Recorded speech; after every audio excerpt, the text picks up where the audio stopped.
High বন্ধুরা, কেমন আছো সবাই? আশা করছি সবাই ভালো আছো। সো আজকে তোমাদেরকে ডিফারেন্ট দুটো ওয়ার্কআউট দেখাবো, যেটা তোমাদের শোল্ডার বা রেয়ার ডেল্টয়েডের জন্য খুব উপকারী কাজ হবে। তো একটু ডিফারেন্ট। তো আমি এই মুহূর্তে রয়েছি মদনপুর জিম এক্সে। তোমরা দেখতে থাকো, সঙ্গে থাকো, এবং কেমন লাগলো তোমরা অবশ্যই কমেন্ট করে জানাবে।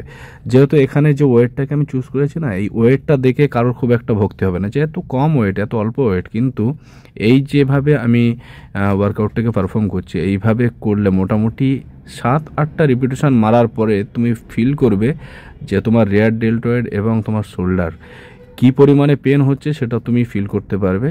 যদি এই ওয়ার্কআউটটা যদি না করে থাকো তাহলে কোনো রকম কিছু করতে পারবে না। সো এর পরের ওয়ার্কআউটে আমরা চলে যাব। এই ওয়ার্কআউটটা হয়তো অনেকে ইউটিউবের মাধ্যম দিয়ে দেখেছো, কিন্তু তারপরেও এর সাথে সাথে আমি এই ওয়ার্কআউটটা করব। তোমরা যখন এই ওয়ার্কআউটগুলোকে পারফর্ম করবে, ঠিক এইভাবে করে তোমরা ওয়ার্কআউটগুলিকে করবে। যদি তোমাদের জিমে স্মিথ মেশিনটা অ্যাভেলেবেল না থাকে তাহলে অবশ্যই তোমরা নর্মাল বারবেল দিয়ে তোমরা ওয়ার্কআউটটাকে পারফর্ম করবে। সো তোমরা দেখতে থাকো, সঙ্গে থাকো, আর মদনপুরে আশপাশে যারা আছো অবশ্যই তোমরা জিমটাকে ভিজিট করো। So thank you. দেখা হচ্ছে পরবর্তী ভিডিওতে।